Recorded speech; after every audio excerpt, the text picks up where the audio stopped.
Hi guys! Welcome back to my channel. Sa video na to ay tuturo ko kung paano nga ba mag-edit ng PDF document, or curious ba kayo kung paano i-edit yung isang PDF, paano lagyan ng watermark, kahit naka-PDF na yung document nyo, paano nyo i-edit, kailangan yung pagdugtungin yung mga files, may kailangan kayong alisin na page, ano nga ba yung application or tool na pwedeng gamitin natin.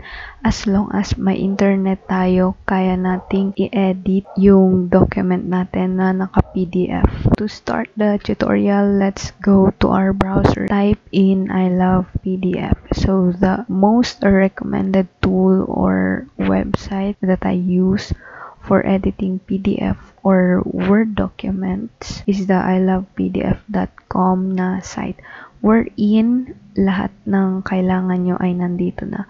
Pwede kayo mag-edit ng PDF, pwede kayong pumirma, pwede nyo lagyan ng password yung PDF nyo, pwede nyo i-convert yung PDF maging JPEG, Word, PowerPoint. Maraming pwedeng gawin dito guys. Pwede nyo tanggalin yung page ng PDF, pwede nyo pagdugtungin yung mga PDF, pwede nyo ring i-organize.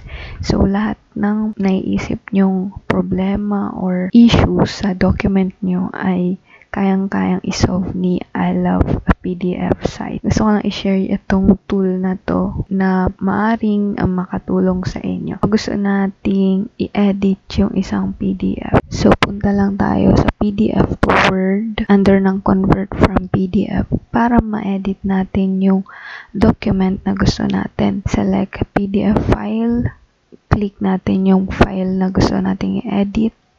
And then, you can just convert to Word. Tayo nating mag-load. After nyan, pwede na natin i-download yung Word document.